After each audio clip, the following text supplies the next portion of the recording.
So this is called our Winter Wondermint Shake. And it's actually a dupe off of Chick-fil-A's Peppermint Crunch Shake.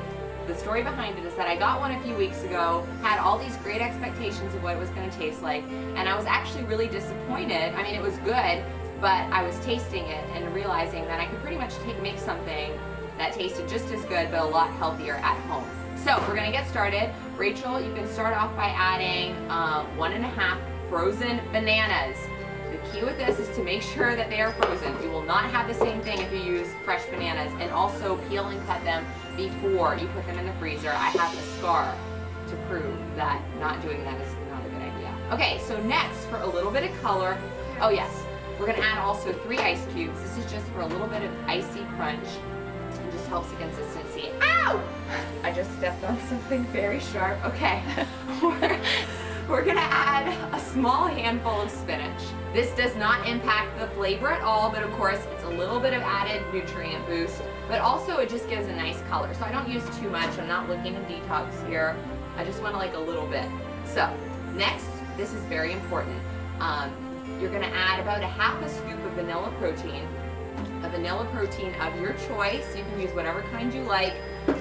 Obviously, just make sure you read the ingredients and make sure that they're healthy and all of that jazz. You know how to do that. The next ingredient is a little bit interesting. It's called glucomannan. This one's actually from Trim Healthy Mama. You can buy it in smaller amounts at your local drugstore. Basically what this acts as is a suspension agent. So it keeps everything suspended. This is completely optional. The shake will be amazing still if you don't use this.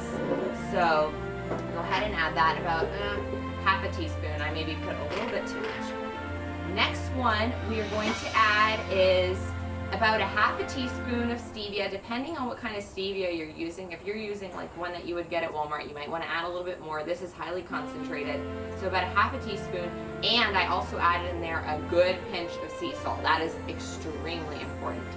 So have that. Next, Rachel, you can add in, it's about 1 cup of almond milk, or 3/4 of a cup. You can kind of vary that.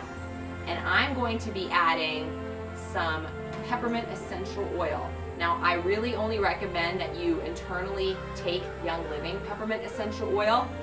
If you don't have this on hand, you can go to the store and get some mint leaves and add a bunch. You'll need a lot of mint leaves to kind of get that mint flavor, but that will be pretty much the equivalent to this, and it will also be healthy for you as well. So peppermint is good for so many things. It's good for energizing. It's good for what? I mean, don't you have peppermint essential oil? Yeah, I love What do you it. like it for?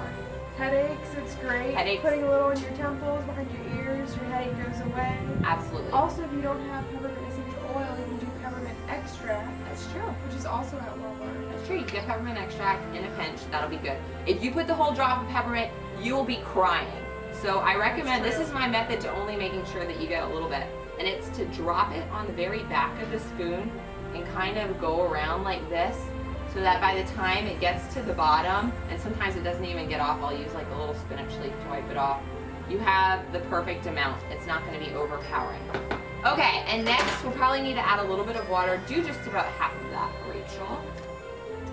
Alright, so next on to the blending. Oh, one thing I forgot, this is optional as well. A little bit of vanilla extract always helps the flavor. Everyone's got that. Okay, I love the Vitamix blender, but lately I have found that this NutriBullet is amazing. It blends really well. It's it's extremely a lot cheaper than the Vitamixer. I don't know why I couldn't say that. It's a lot cheaper than the Vitamixer. The Vitamixer's like $500, and this thing's, I mean, I think some of them are under 100. So if you do have a regular blender, you can still make it. You'll probably have to be a lot more patient with it though, because you'll kind of have to sit and blend a little bit and then use your spoon to scrape it from the sides, just because you want the right consistency.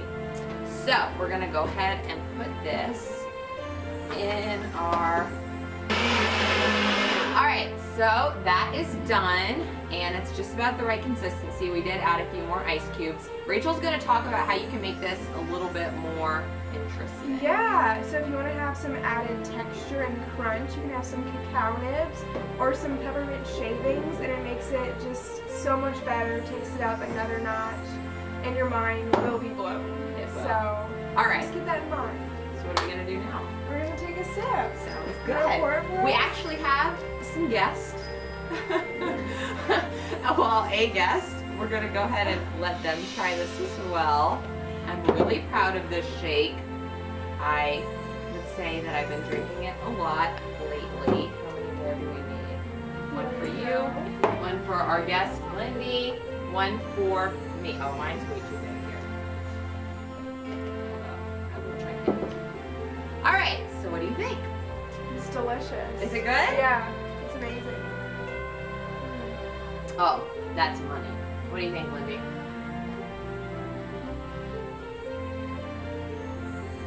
Very good. Good. Wow. Good.